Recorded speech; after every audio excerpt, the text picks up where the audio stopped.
The doors to the Huey P. Long surgery theater swung open with a sterile creak, letting in a gust of warm, moist air from the corridor outside. Out there, it was a hot and muggy night, the kind that makes you feel like you've walked into some small, cheap motel bathroom after someone has taken a long, nearly scalding shower.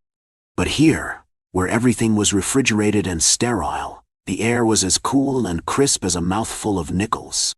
Dr. Tarika Toussaint didn't look up immediately. She was standing at the scrub sink, washing her hands with a practiced rhythm, the scent of antiseptic soap hanging in the air like something permanent, an odor that imprints itself on the interior of one's sinuses. It was nearing midnight, and after 12 grueling hours, all she wanted was to finish this procedure, drive home, and collapse into bed. She might pick up takeout on the way, or, equally possible, she'd just crawl under the covers and sleep. There was a book she was halfway through. A historical fiction novel set in 18th century Paris that she had been meaning to get back to. Another appendectomy. Routine. Why? She could practically do it in her sleep. She dried her hands, feeling the rough texture of the paper towel, cheap bastards, and turned to glance at the patient being wheeled in. He looked rough, unkempt, sunken eyes and graying hair matted down at the edges with a sheen of sweat.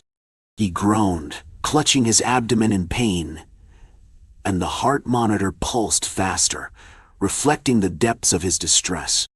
The nurses were already prepping him, speaking in soothing tones in an attempt to calm his nerves. Tarika adjusted her mask and stepped closer.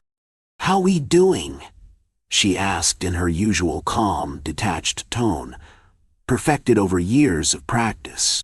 This was the sound of an experienced surgeon ready for an easy procedure. The man blinked at her, his eyes lightly out of focus due to extreme pain.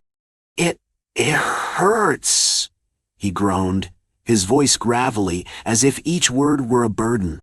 "How long?" "Not long now," she said, trying to project confidence. "We'll take care of you, all right?" She scanned his chart briefly. An inflamed appendix, detected just in time before it ruptured. She saw the name of the nursing home, Pinneview Pastures. Yuck, what a hellhole. Given what she knew of the place, she was surprised anyone on the nursing staff there had been mentally present enough on the night shift to recognize the symptoms and get him over here, especially given that he was uninsured. He had really caught a lucky break. "What's your name, sir?" "Jason," he mumbled, eyes squeezing shut as another wave of pain washed over him. "Jason." "Okay," she said, making a mental note. "Well, Jason, I'm Dr. Toussaint. I'll be the one performing your surgery tonight." She reached for his wrist to check his pulse, feeling the clammy skin beneath her fingers. "We'll have you in and out of here before the ink is dry on your admission papers." He groaned again, squirming slightly, as the anesthesiologist prepped the sedative. "I can't. It hurts." "I know," she said, almost on autopilot now. "Once you're under, you won't feel a thing." She turned away from him for a moment, her mind drifting to things more mundane. What she might order from that Thai place downtown. Hadn't she gotten the pad Thai last time? Maybe some green curry tonight. Though she couldn't handle heavy spice on a short night before another long day. Whether her cat, Rex, would greet her at the door, or ignore her until she turned some tuna into his bowl, as he often did. Maybe she'd call in sick tomorrow and spend the day reading in bed. It was tempting. But as she turned back to Jason, something tugged at her memory. Her eyes caught on his face, a craggy, worn face, lined with years of hard living. Nothing notable or surprising there. She didn't expect anyone at Pinneview had an easy life to wind up in that spider hole. His eyes, icy blue and probably showstoppers in his youth, had begun to cloud and yellow, probably from years of heavy drinking. But then she saw it. That scar. A deep purple streak from the corner of his left eye, jagged like lightning, cutting across his cheekbone almost to his ear. Her breath hitched, and the sterile theater suddenly felt too small, too close. "Have we met before?" Jason's voice, shaky from the pain, broke the silence. His eyes were still half-lidded, glazed over from the pre-op sedative, but there was a glint of something in them, something searching. Her heart began to pound in her chest, a steady thump that drowned out the hum and squabble of the machines. She stared at him, her throat tightening. That scar. It couldn't be. But it was. It had to be. Suddenly, she was no longer standing in the bright lights of the surgical theater. She was back in the rain. The sky was a sweeping canvas of darkness, split occasionally by flashes of lightning. She was just an intern back then, returning from an emergency trip out to the oil rigs for a chemical incident. Her scrubs were rimmed with salt from the spray of the ocean, her body exhausted from hours of dealing with men who barely looked at her, and when they did it made her shudder with disgust, but at least they had kept their hands to themselves. Trudging up the darkened pier, she was looking forward to nothing more than a hot shower and some sleep, the long walk to her apartment through the deserted dockyards, a routine she had grown used to, even if it was only required intermittently. But then she heard it, the soft skittering sound of footsteps behind her. With an electric feeling of tension in every muscle, she quickened her pace, pulling her bag closer to her body. Her heart raced as the spider scurries of the footsteps grew louder, closer. Then, suddenly, a hand grabbed her, spinning her around and slamming her against the cold, wet wall of a warehouse. The sandpaper edges of the brick scraped her cheek as she tried to scream. But a hand, cold and clammy like the scales of a fish, clamped over her mouth. She felt his hot, rancid breath flowing into her ear as he pressed his body against hers. "Don't worry, baby," he whispered, his voice betraying some sick parody of comfort. "Daddy's here for you." Tarika struggled, kicking, writhing, trying to shove him off, but he was stronger, his grip like iron. She felt him lick her ear, and the fiery taste of bile rose in her throat. His hand was groping blindly, searching for the ties that held her scrubs fast to her midriff, and panic surged through her. She reached into her bag blindly, her fingers grazing something sharp. The box cut her, packed away on a sunnier day for moments just like this. She didn't hesitate. She slashed anywhere she could reach, finally feeling the blade connect with and run through flesh. He screamed, a horrible animal sound, and stumbled back, fingers clutching at the side of his face as blood gushed between them and splattered in a waterfall across the pavement. She ran, her legs carrying her as fast as they could, not stopping until she reached her apartment, shaking uncontrollably, her clothes soaked through with rain, her attacker's blood and terror. Ever since that night, she'd been haunted by his voice, the feeling of his saliva on her earlobe, and the words he had whispered. They echoed through the corridors of her dreams nightly, and followed her down every dark alley she'd ever passed in the years intervening since. But now here she was looking at that scar, the scar she had given him so many years before. "Dr. Toussaint?" one of the nurses asked, breaking her from her reverie. She blinked, her vision clearing, eyes coming back into focus, and realized she had been standing still for too long, just staring at him, with her mouth partially ajar. The room felt too quiet, too bright. Her mind raced, struggling to process what was happening. Could it really be him? After all these years? "Let's proceed," she said, her voice surprisingly steady. Jason was watching her, his eyes fluttering as the sedative began to take hold. His body relaxed slightly, but his gaze never left hers. It merely wriggled slightly from side to side, as if he were accessing some deep pages of his mental archives, or as if some part of him recognized her, even if he couldn't place her. The anesthesiologist moved forward, fixing the mask over his nose and mouth. His breathing slowed. The drugs began working their way through his system. In one swift, smooth fluid motion, Tarika was upon him, her face just inches from his. "Don't worry, baby," she whispered, her voice low and filled with an icy calm. "Mommy's here for you." Jason's eyes suddenly widened in recognition, a flicker of panic crossing his face. His hands twitched, feebly trying to push the mask away, but he was too weak, too far gone. His eyes, wide and confused, stared up at Tarika, fear flickering behind the haze. Having failed to even slightly shift the mask, his hands gripped the edge of the gurney, but it was useless. The drugs pulled him under, and his body went limp. His pupils dilated, and his breathing steadied, the rise and fall of his chest the only movement left.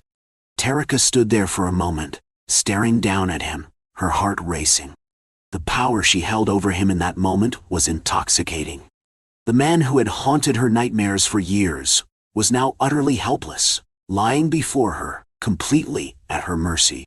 At that moment, he was as small as a baby bird cupped lightly in the palm of her hand. She stepped back, adjusting her gloves, forcing herself to breathe, to focus. This was just another surgery. Just another patient. She would do her job. She would not bring herself down to the muck and the mire where she had last met this wretch of a man. But, as the scalpel glinted under the surgical lights, a small, dark part of her reveled in the irony of it all. Tonight, the power was hers. And in that moment, she was still unsure of just how she would use it. "Wake up! Wake up!"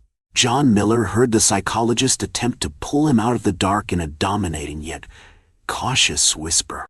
Even if he had wanted to, John knew he wouldn't budge a millimeter unless one counted muscles being drawn tighter and tighter as moving. He heard the doctor's voice.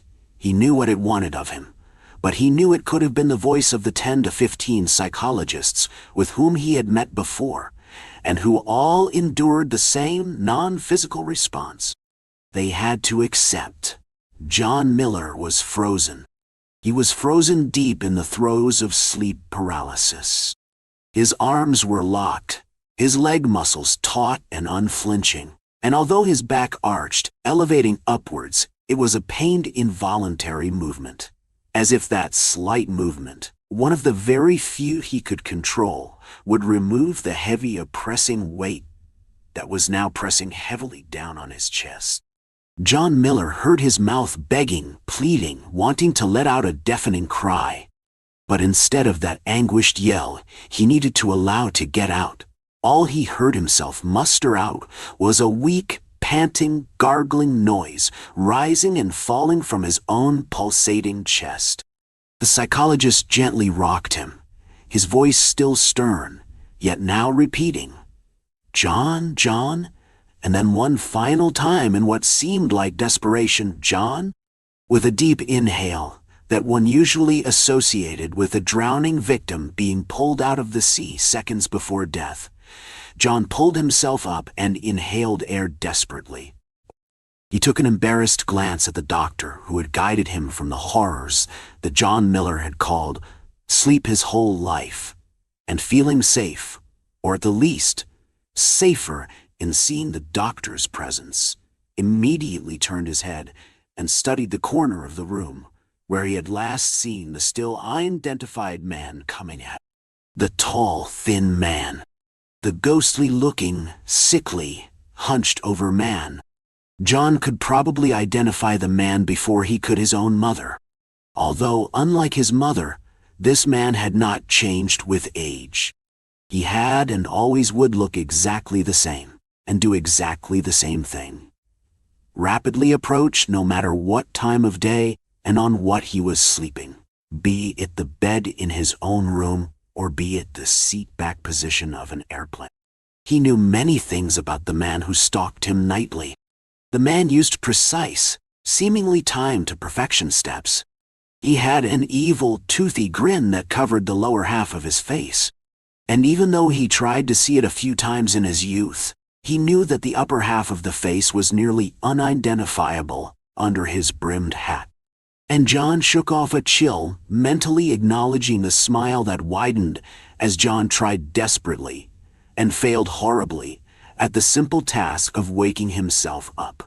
John took an intuitive swipe at his eyes and confirmed that he had been crying.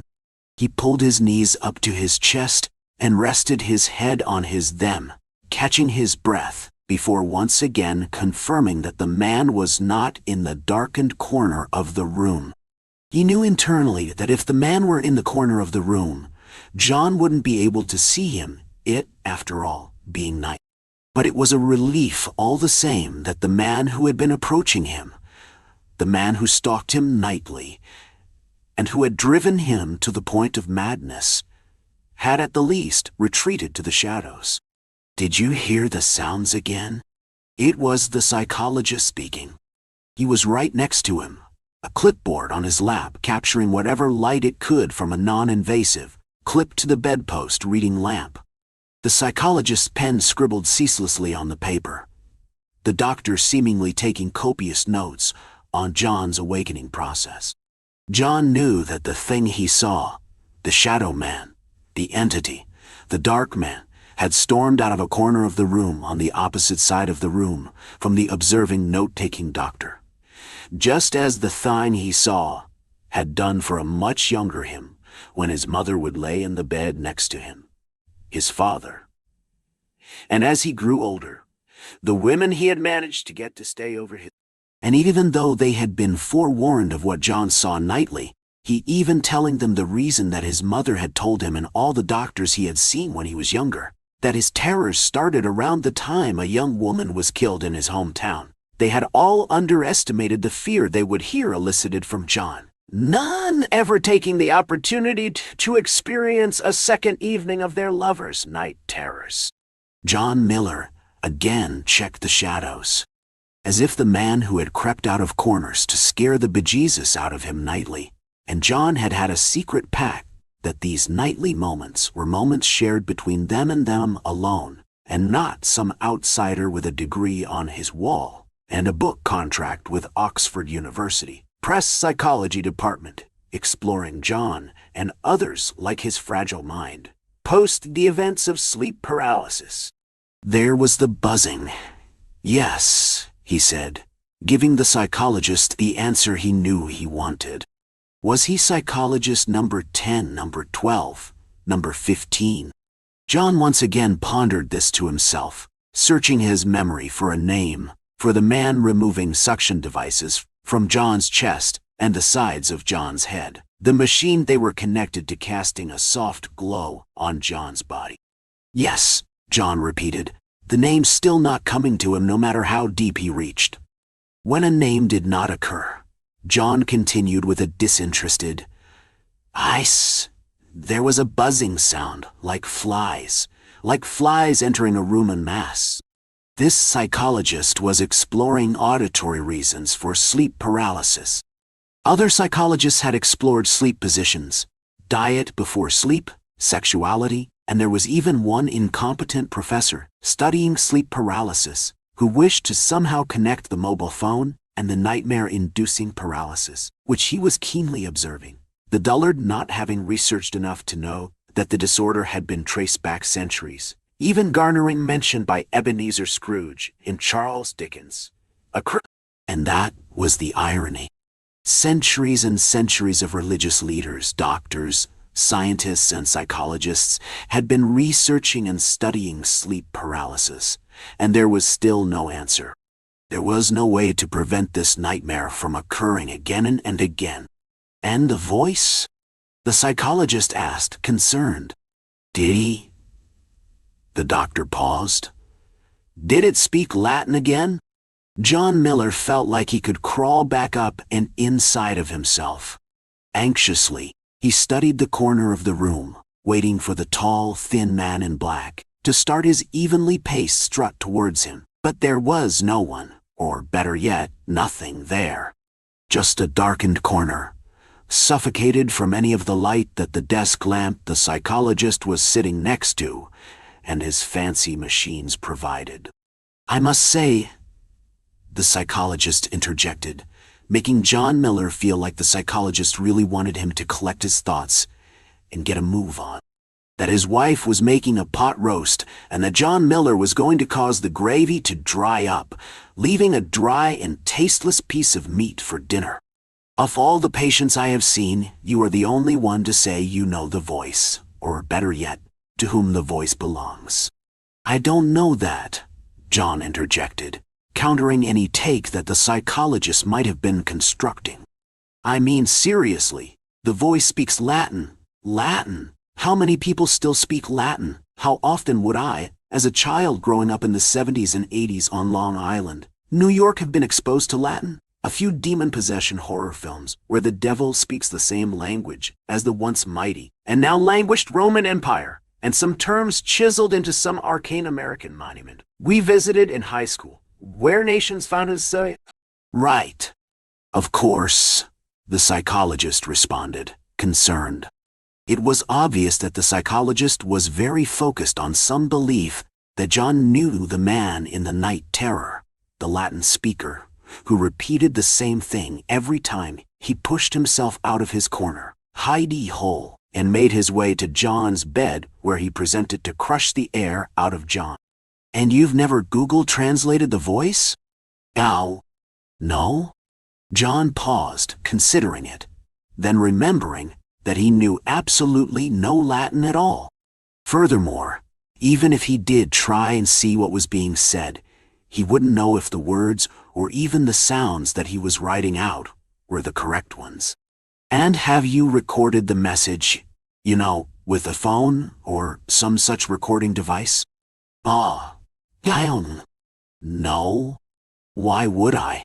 John begged, suddenly wondering, then rejecting the notion that the psychologist thought the man was real. "I see him only when I'm sleeping." John heard his voice start out booming before lowering, so that he could confirm that there was no one hiding in the shadows. There wasn't.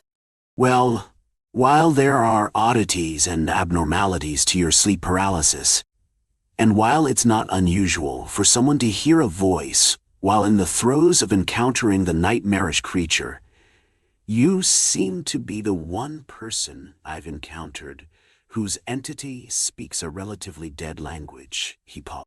"A relatively dead language that they seem to think you'd understand." John pulled himself out of bed. He was still in a hospital gown, and for a second he thought he should double-check himself to make sure nothing was exposed. But the bed was now feeling really hot. "Maybe it's not Latin," John heard himself argue. "I mean, how could I know if it's Latin? Maybe it's late-period Greek, Etruscan, or maybe even not even European. Maybe it's some form of Native American. How would I know? Like most of the guys I knew. I took a few Spanish classes at school, passed them, and never used Spanish again."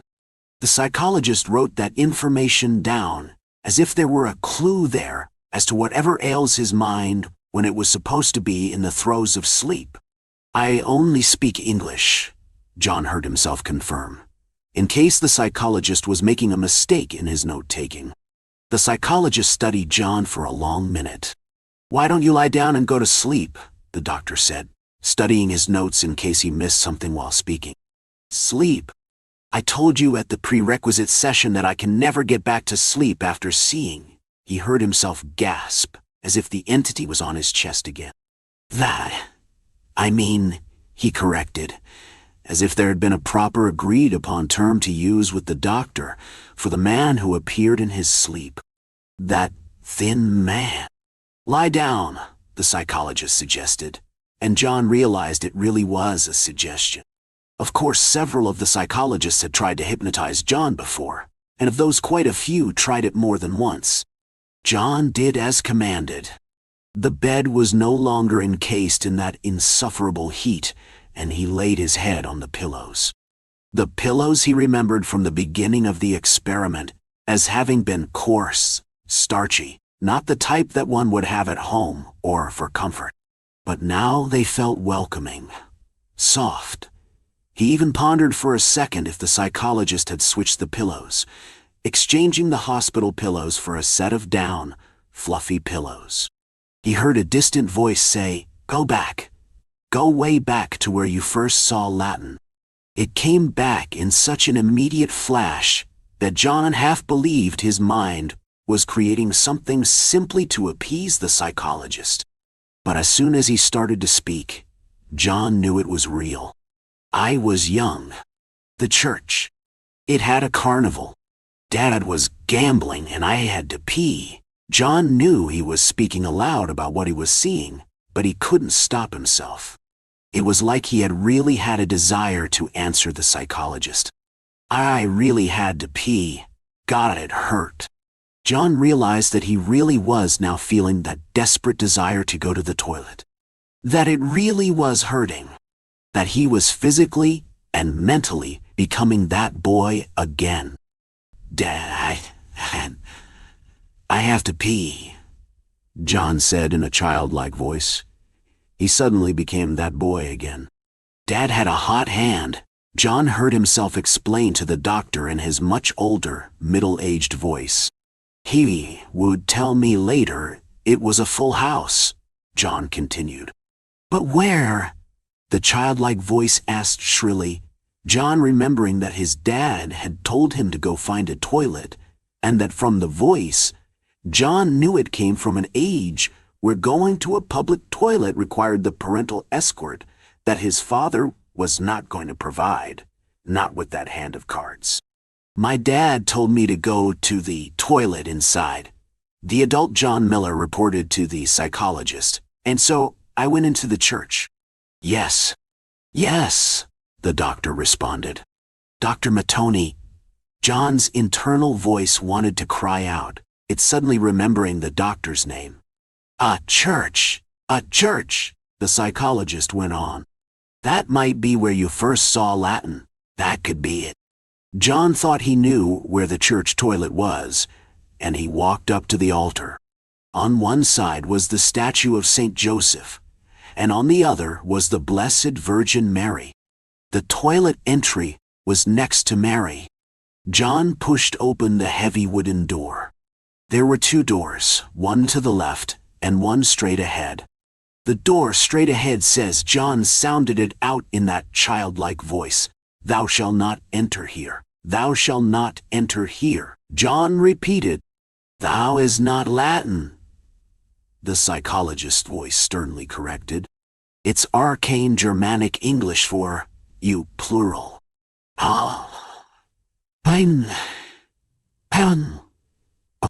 But the other door says, John's normal voice pointed out before converting to childish, "laboratory." John reread the word, but slowly, "laboratory."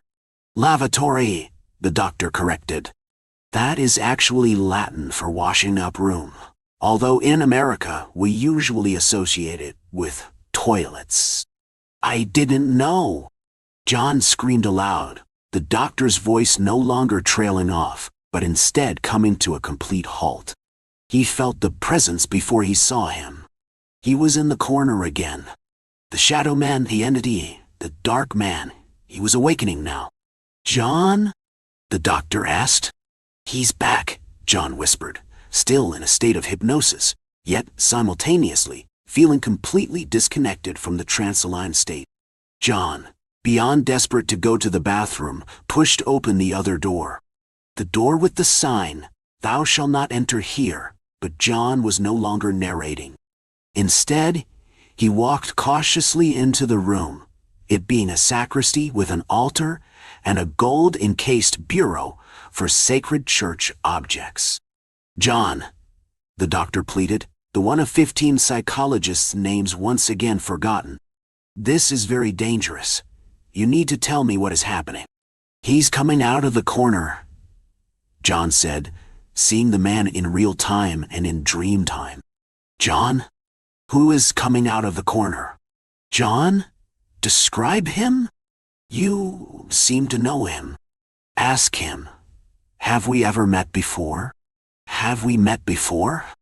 The entity in the church sacristy had not seen John. Not yet, anyway. But John knew what was going to occur. His bladder, both his adult and childhood bladder, unleashed, and John let out a yelp. The man, knife covered in blood, paused halfway through his action and turned to John. The childlike voice returned, both to adult John in the bed, looking up at the entity from the corner, and to the younger John, looking up at the killer.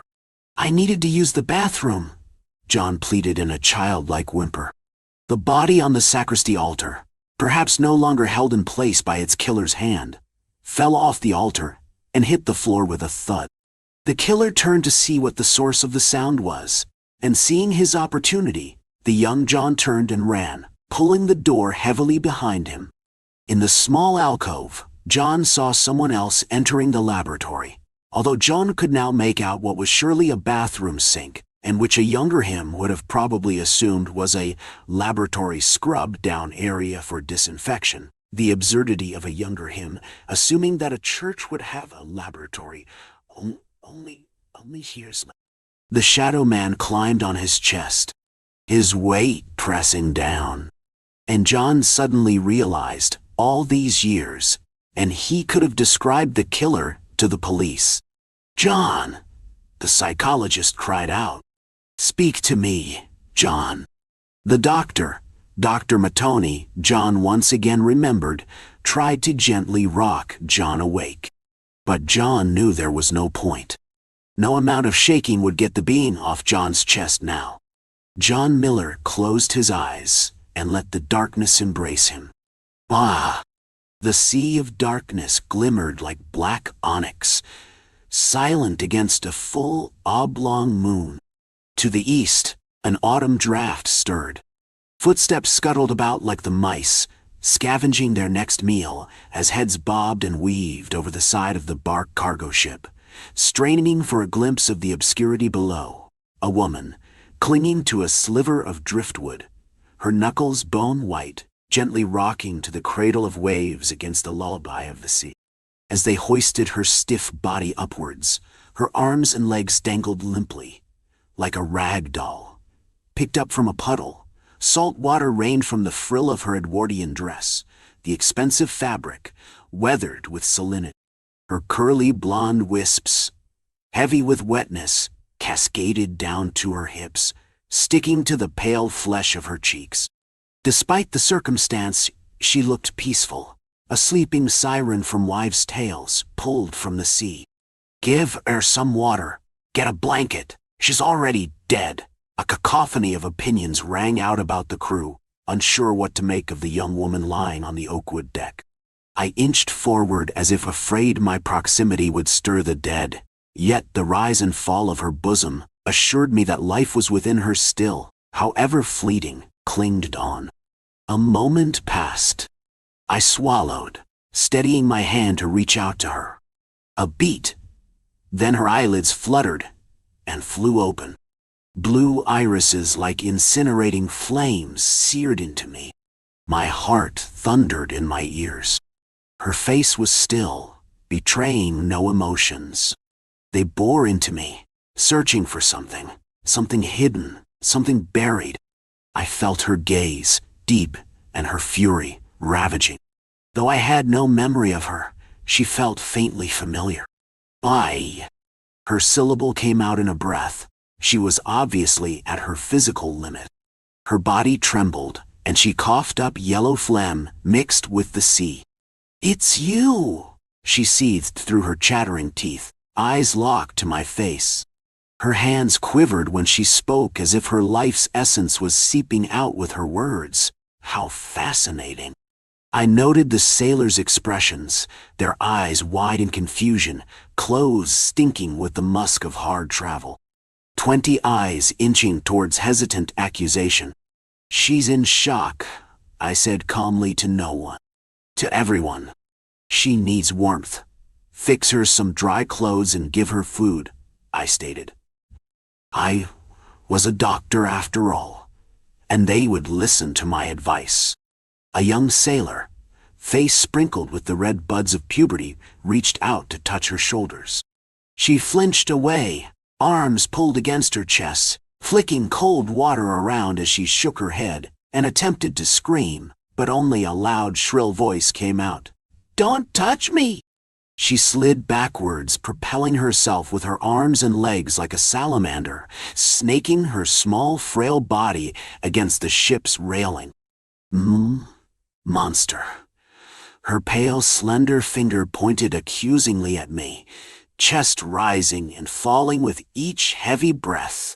I cleared my throat. I understand how shocking this is. You were floating at sea. You need rest. Please, we will not harm you, I assured, motioning for the men to back away from her. You must be cold and hungry. They will boil water for you. I held up my palm to reassure her. I am a doctor. No, no, no, no, she protested, her voice rising an octave. No, no, no. For such a small being, her voice held the scream of Skadi, the Nordic giantess of winter and hunt.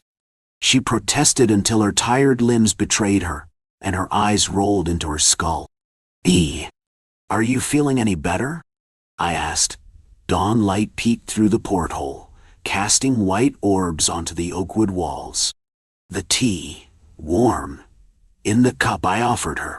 She nodded, pulling the goose-down blanket closer to her chin, reaching slender fingers out to accept my peace offering. What has happened to you? I asked, careful to keep my voice calm. She shook her head, eyes fixated at a spot by my foot, her cherry-red lips poised to speak. I don't remember, she admitted, her shoulders slumping as steam rose in tendrils, infusing the air with the smell of peppermint and mandrake root. It's common to have amnesia after trauma, I said, sitting down on a chair opposite her. I was running errands for my mother. I was picking up her medication. Then a hand grabbed me, and then she stopped, tears welling in her pretty eyes. Her once damp hair now dried into magnificent waves framing her face. She sniffled, putting the tea to her lips. I can't seem to recall anything. I watched the soft space between her clavicle pulse with each swallow. Then I woke, cold, surrounded by strange men. Yes, that must have been jarring, I nodded, placing a hand on my knee. You called me monster earlier, I continued. A relaxed smile lifted the lines of my lips. Why did you call me that? Her eyes widened with shock and embarrassment, perhaps. I did, she asked, horrified. You did, I answered coolly. Hues of pink rushed to her cheeks, like roses blossoming against her snow-white skin. I don't remember that. I'm sorry, she stated. I waved my hand, hoping to ease her embarrassment. No need to apologize. It's a common reaction given the circumstances. With this, a relieved sigh escaped her soft lips, a beauty encapsulated in the soft glow of morning light. Can you recall anything about the incident? I asked. Her eyes, framed with thick lashes, darted back and forth. I remember a stopwatch in a closed fist, golden, with foreign markings. Something clicked. A memory stirred. A single beat of my heart. I recalled a news article the month prior, before boarding this vessel, about a killer abducting beautiful girls, their bodies found devoid of vital organs. The trembles returned to her fingers as her body rocked back and forth. It had to be him, she whimpered. Then, you are lucky to be alive. They caught him last month. The trial is in a few weeks. It is astounding how relief can wash over one's face, making it alight with hope. Are you sure? She asked, her blue topaz eyes glinting, tears welling in them. adding to their allure. Yes, according to the newspaper, there were no further incidents since the arrest, I assured, smiling, resting my hands in the comfort of my suit pocket. I moved towards her, resting my palm on the softness of her skin. You are safe now. We will make landfall tonight. Niwan. Kya. Something resembling a smile flickered on her lips. She nodded, leaning to the side, head slumping against the soft, ivory pillow. The mandrake and peppermint were starting to take effect on her dough-like features. I reached into my pocket for the watch, hieroglyphs skillfully etched onto its outer shell, ancient knowledge pulsing behind the runes.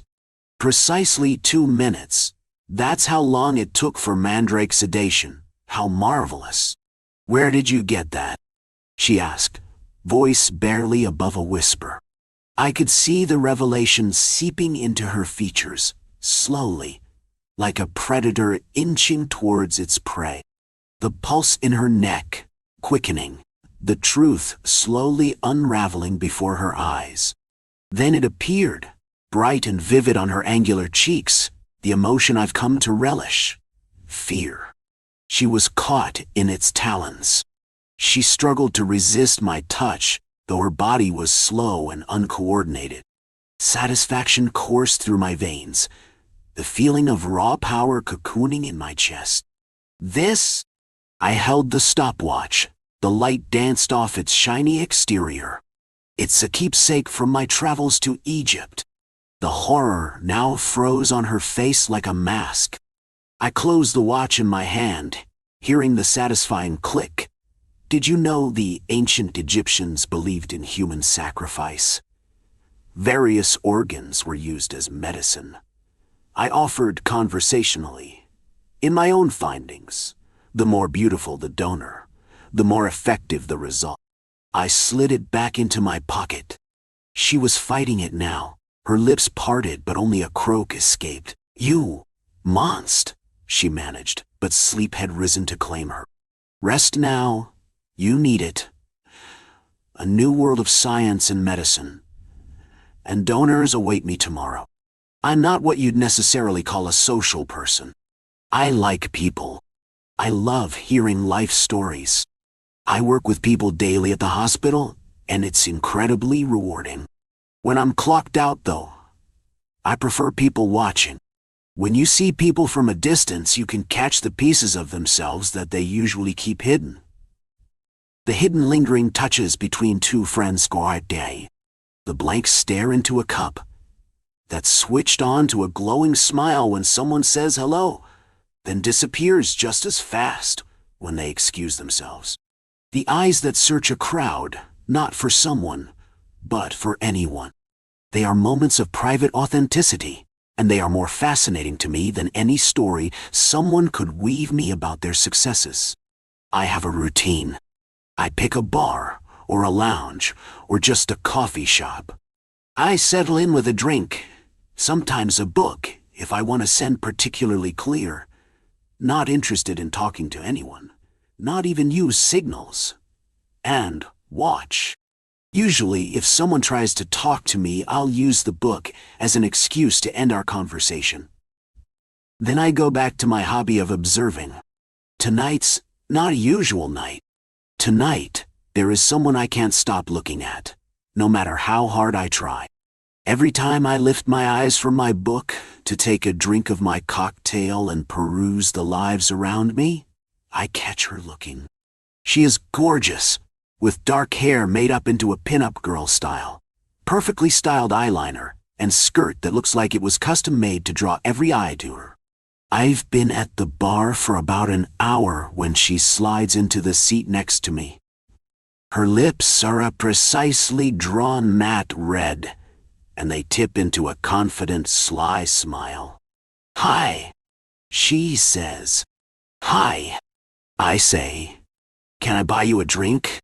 She asks and nods to my nearly empty martini glass, a single olive on a toothpick soaking in the last swallow at the bottom.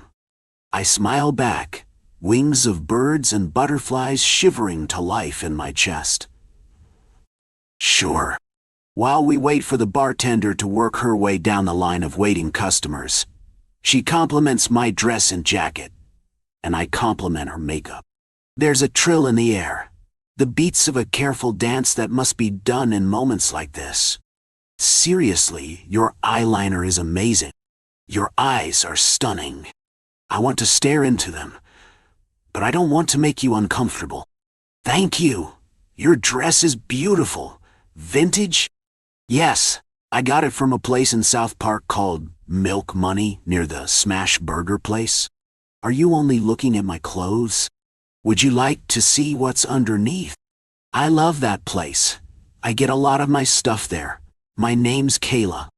Nice to meet you, Kayla. What are you drinking? Please, tell me more about yourself. Anything. How are the martinis here? I'm never sure if I'll like them at a new place. I'm kind of picky. Do you want to try the end of mine? Do you like women? Do you like me? She reaches a graceful hand across to my glass and slides the skewered olive out of it. When she brings it to her mouth, her tongue slips out between those perfect red lips, catching a few drops of vodka and vermouth before they have a chance to fall. It takes me a moment to realize that I've been staring at her mouth, and when I jerk my eyes back up to hers, they are glittering. I huff out an embarrassed chuckle, and her coy smile becomes a Cheshire grin. When the bartender gets to us, she orders us both martinis. We talk for hours. She tells me about the pictures of raven-haired bombshells she found in a closet when she was 13, only to find out from her mother that they were of her great-aunts and grandmother.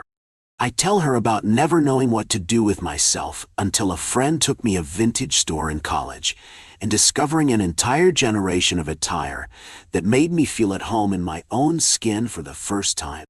We move on to our lives, our jobs, people that we adore, the people we wish we could forget. Things that I keep closely guarded slip through my teeth without hesitation. And more than once she tells me, I don't usually tell people that, before looking away, gathering herself, then looking at me as if she is trying to place this feeling that makes her so willing to tell. When the fluorescent lights come on, she is still just as beautiful. Outside we both stall. Conversation, halting as the spell of the shadows and bustling conversation is broken.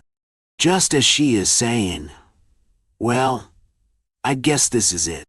I say, do you want to get something to eat? She lets out a breath that sounds like relief. I'd love to. Where were you thinking? The diner isn't what you'd call classy. The vinyl in its booths is original, which is to say cracked and patched so many times it's hard to tell the original color. Its coffee is always burnt and old, even when it's freshly brewed. It will sell you breakfast at 11 p.m. or a burger at 6 a.m. It's open 24 hours a day, and with its sticky tables and off-color lights, it's the kind of place where time takes a vacation. By the time the sun starts to come up, we've burned through anecdotes, coming out stories, heartbreaks, and have fallen into a comfortable silence. Our plates are half full of pancakes, mine topped with whipped cream, hers with chocolate chips and peanut butter. Our fingers are tangled together on the table, the only part of our bodies that have touched all night. I'm watching the steam rise from our newly refilled cups of coffee when she asks me, have we met before? The fluttering wings that have been soaring through my organs freeze all night. What? What? She shakes her head, her lips still smiling. She does that a lot, I've noticed, shaking her head but not to disagree. More to shake loose, the words she plans to say next, to let them fall into the right order. She's looking at me now, but her eyes have taken on a searching quality, as if she can find the answer to a question in the curve of my jaw, or the line of my lashes, if she only looks long enough. When we first met, I had the oddest sense of déjà vu. It's why I came up to you at the bar, if I'm being honest. Her eyes drift to my mouth. That was before I discovered what good conversation you are. There is a slight purr to her last sentence, a suggestion of an insinuation. Still, Her eyes continue to move over me, looking for something, and not quite finding it. The birds and butterflies between my bones begin to plummet. I can feel their impact inside my ribs, slamming into the bars of their cage with each beat of my heart. I send out a silent request to any being that might be passing by, that this time it will be different.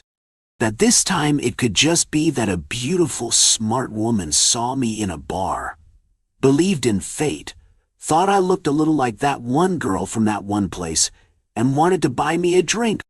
I look down at my coffee. I just have one of those faces, I think. I get asked that a lot. When I look up, the last bird collides with my ribs, and I feel the final butterfly's wings crumble into the bottom of my stomach. Her beautiful smile is smudged and bloodied. Her mouth is torn from the corner almost all the way to her ear. Perfectly straight white teeth exposed behind a jagged rip in her flesh. Her cheekbone on the other side is crushed, the eye above it a pulpy, bloody mess. Her neck lists to one side at an unnatural angle, tilting her head like a confused puppy. Her chest and arms are a sea of scrapes and gouges filled with gravel and pieces of asphalt. Her hair is in disarray, and something dark is caked in her hairline. I blink and she looks normal again. Her gaze has turned back to the window, her hands cupping the mug of coffee, a soft smile brushing over her still perfect lipstick. With a contented sigh, she says, "I should be getting home, but I'd love to get your number. Maybe take you to dinner?" When she looks at me now, it is shyness cloaked in confidence. I recover myself and draw a smile on my lips. I should be used to this part, but I don't know if I ever will be. I reach for her hand and trail my fingers down her knuckles, over the ring that her grandmother gave her, past the scars from her cat, whose name escapes me as I try to right myself and swallow sharp feeling in my throat. I take a moment to savor her humanity and all the little marks of passing time that decorate her. I'd love that. We put our numbers in each other's phones. I offer her a ride home, but she turns me down. "I'll walk," she says. "It's not far." We do the awkward goodbye of two people who have no baggage, no history, not yet, only a possible future. Our fingers linger against each other until we are too far apart and are forced to separate. I want to kiss her, but I don't. I watch her until she reaches the end of the block. Then she turns and is out of sight. I've been told that I feel too much.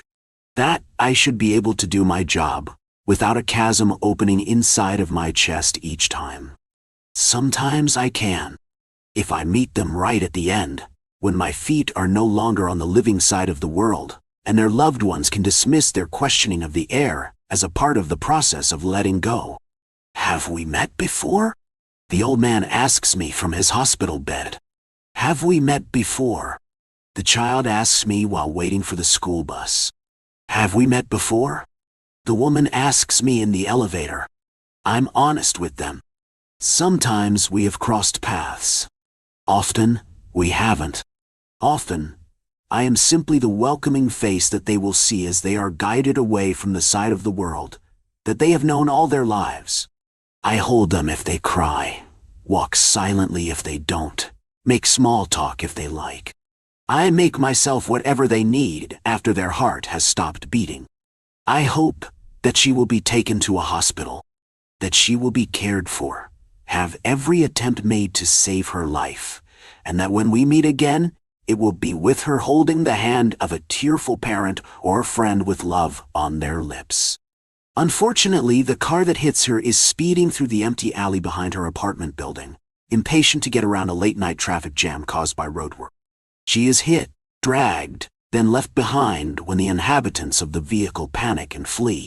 She is standing above her body, facing away from me, watching the retreating taillights of the car that now carries smears of her blood and strands of her hair in its grill. It is a long time before I see her shoulders begin to shake, for her to crouch close to the ground, her head dropping forward.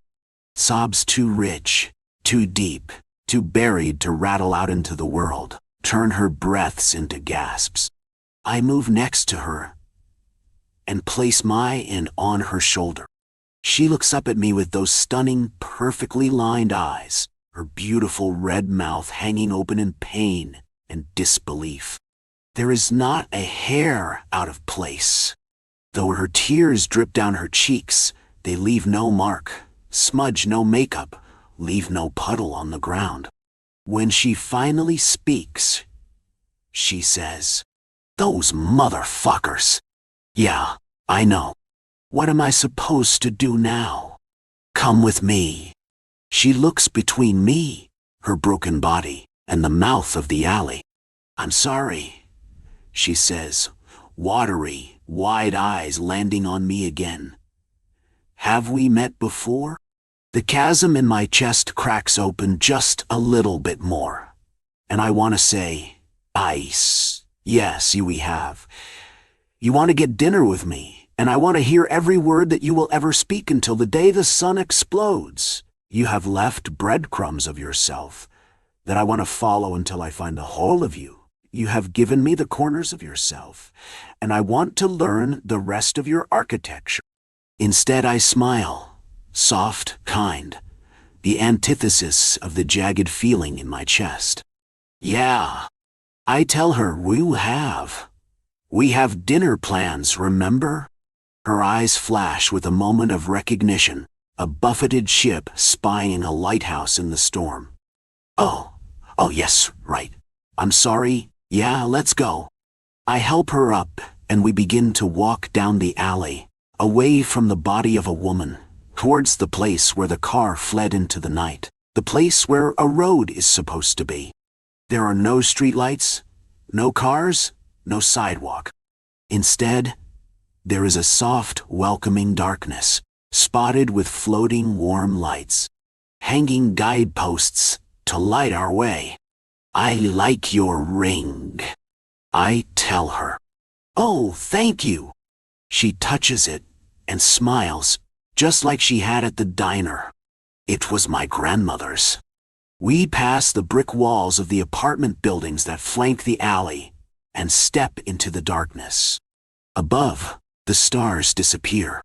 Security lights give way to lamps hanging high above our heads. Concrete and asphalt are replaced by smooth, worn stone. Tell me about her, I ask. I know that she'll say yes. She grins and she shakes her head fondly, her tears dried and forgotten. She was the most amazing woman. She starts. Behind us, the living world recedes, fading away just as sirens and flashing lights begin to fill the alley. They are there for a moment. A last, raucous flash of life. Then they are gone, and only the shadows thrown by the lamps on the corridor walls dance behind us. The sound of her voice wraps us in her memories as we walk, and we are left in peace to complete our journey, fingers intertwined, my thumb rubbing over her knuckles as she talks. A few days later, I will see the news report and hear the sterilized facts of her life. I'll learn her height, her last name, and those of her grieving family members. They won't mention that her tearful father kicked her out when she was 15 and hadn't spoken to her since. They won't mention the cat she loved so much it didn't matter that he bit her hand when she was watching movies, drawing blood to get her to pay attention. They won't mention the grandmother who was a radical, who taught her about queerness and love, who left her a ring with a compartment for poison, and a surefire recipe for getting the perfect cat eye every time. I will think about her more than the others. She will come to mind in bars filled with shadows and vixens, and bright diners filled with the smell of burnt coffee and too sweet pancakes. She will be the last name in the notebook that I keep, a record of every life that I've been touched by, until someone stops me at work, or on the street, or in a bar, and asks me. I was born in a small district in the northern outskirts of Constantinople in 1901, the son of a foreign diplomat. Growing up, I sincerely believed that my father was a well-placed and influential man, but as I came of age, I understood that he was merely a common civil servant who frequently traveled to places that were generally not as exotic nor as significant as I thought, and he primarily did so to attend to the needs of his superiors. Still, I was always excited when I was invited to accompany him on the occasions when he traveled to places of import like Sarajevo, Athens, or Vienna. Once we spent a week in Berlin at the most majestic and awe-inspiring hotel I had ever seen in my young life. In the autumn of 1917, not long after my 16th birthday, my father took me on a trip to Budapest, and there I met a young man of maybe 25 years who hailed from a family of noblemen, able to directly trace their ancestry back to Hungarian, landowning chieftains of the period preceding the establishment of the kingdom, somewhere around the family owned an ancient castle in the hills outside of the town of Kistarksa, and when our small carriage train arrived, there we were greeted by the young lord, flanked by 3 jet-black cane Corso hounds with tightly cropped ears, each of them over 100 pounds in weight, and sitting perfectly statuesque in a line just to the right of their master. "Greetings, gentlemen. I welcome you all to Castle Holdfane." He removed his top hat and bowed, spilling a spray of longish dark hair onto his shoulders while holding his arms out momentarily as he smiled. "I am honored to be the Baron Stefan Kann and the son of Viscount Andronicus Kann. My father, the Viscount, sends his apologies to you all, as he was called into the city on urgent business at one of our banks. He will return before midday tomorrow. I know you have come a great distance to join us here, and I am sure you are weary from your travels. Please follow me and I will show you. Follow me and..." With this, the handsome young baron waved a gloved hand and turned on the heels of his neatly oiled leather riding boots and strode towards the massive, ornately carved oak doors to the castle. The 3 hounds instantly followed him, his coattails flowing in the breeze as he returned the immaculate black top hat to his head. It looked like rain would soon be falling. As he approached the open doorway, he emitted a sharp whistle and pointed off to the left side of the castle, and the 3 cane Corsos split off and rounded the corner. Our group of 11, mostly state diplomats, a few adjuncts and myself, followed him inside, and I was at once intimidated by the towering, vaulted ceiling in the great hall overhead. The castle's architecture was even more impressive internally than it was externally. Standing near the base of the large curved Carrara marble staircase were 6 servants, 3 dark-haired women and 3 dark-haired boys of my approximate age, who might have been their sons, staring down at their feet humbly. The Baron explained that they would see us to our quarters, but they were all from Dagestan, in the northern Caucasus, and spoke only Avar, which none from our delegation had any facility with. Still, they proved to be diligent servants, and basic communication was possible through simple hand gestures and such.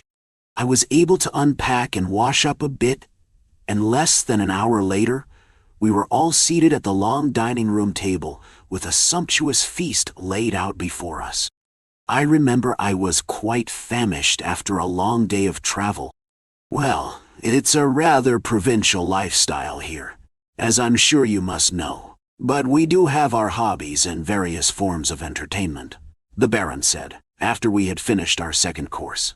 I will admit that I am gaining quite the passion for my family's love of the hunt.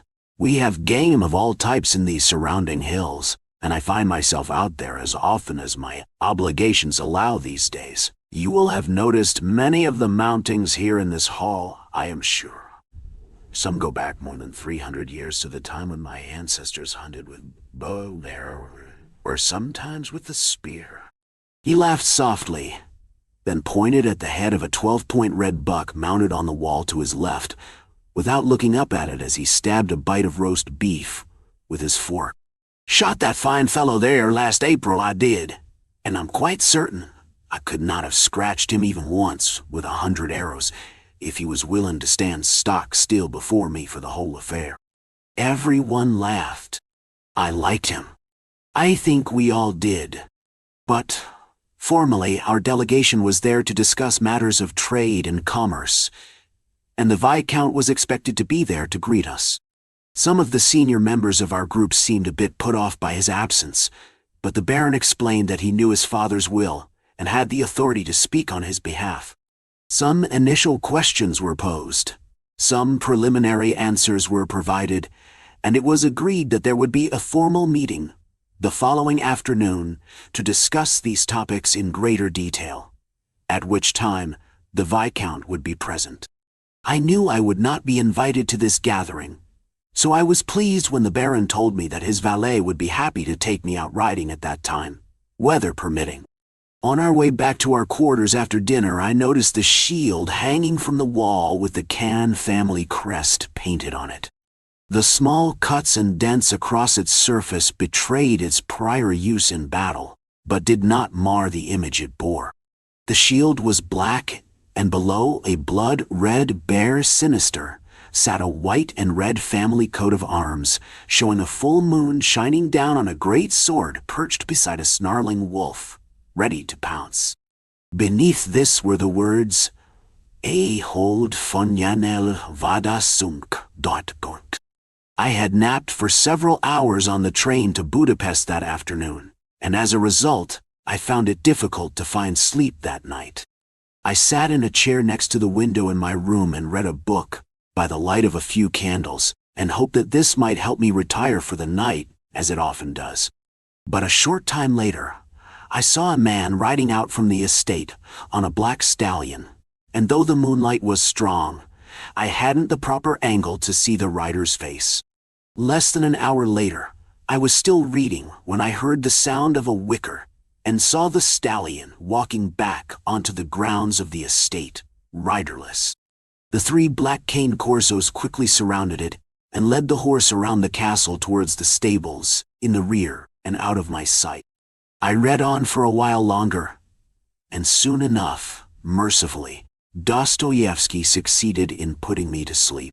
The following morning the Baron stood in the great hall, meticulously dressed in black at the base of the central staircase, ready to formally greet our delegation as the servants led us down to the dining table for breakfast.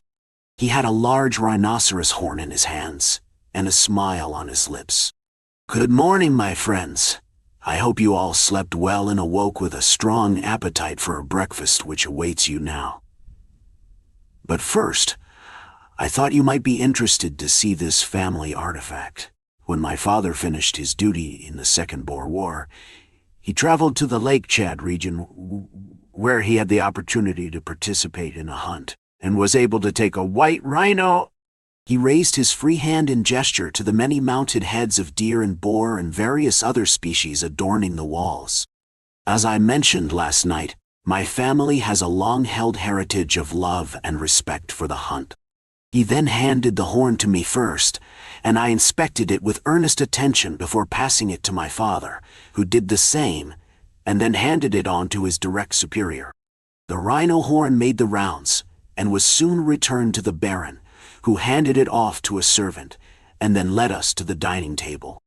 During our breakfast meal, the Baron was called away by a servant, and when he returned, he apologetically explained that a courier boy from the village had just delivered a message.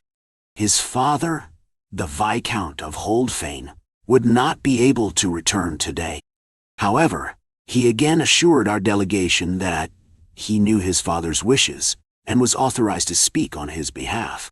A meeting was scheduled in 1 hour's time, as we would be departing that afternoon to attend to other commitments in the region. When we left the dining hall, I found myself walking directly beside our host as we passed beneath the wall-mounted shield that had caught my attention the previous night, and I asked him about its meaning and the Hungarian words inscribed upon it. He laughed a bit sheepishly as he looked up towards it briefly. "That ancient relic? I really could not say. It's well over 500 years old, and I'm sure I was educated on its meaning in my youth, but I surely cannot recall the details now. I believe you are the first person who has ever commented on it. Actually, the large banner you see hanging over the window there has been our family crest for the last century or so." He patted me on the back lightly and introduced me to his valet, a young man named Andras, only a year or two older than myself. Andras bowed slightly and then led me out to the stables, and a short time later we set out for a ride. I had done some riding in my time, but I was nowhere close to the equal of Andras in this regard, so he took mercy on me and reduced his pace to match mine. My mount was a chestnut palfrey, a beautiful, well-trained, and amiable creature. I nearly fell in love with her that day. We rode through the hills surrounding the family estate, and although the sky was gray, we passed many scenic vistas of the deep green valley and the quaint little town at its center. At one point, we passed through a small mountain village, and upon reaching the woods on the other side, we came upon two men dressed in workman's clothing, in the process of digging a grave in a large clearing lined with roughly hewn headstones. They stopped their efforts as we rode up and looked at us through dark eyes. Nearby lay an object of some sort wrapped in an old gray blanket. Dark brown stains were apparent near its center. It was not difficult to determine what lay within. I spoke no Magyar, the Hungarian common language, but Andras spoke a few words, and one of the men pointed at the object wrapped in the blanket and provided a response. The other just stared at the bronze letter H imprinted on my saddle. After a moment of contemplation, Andras felt my eyes upon him, and he turned to me and spoke softly. "I think he say, they preparing for burial of young man from this village who was killed last night. I am sorry, but I am from Makakala, in Dagestan, and Hungarian not my tongue. I do not understand all he say, but they are preparing burial ceremony. He said to me in Turkish. They speak only Avar?"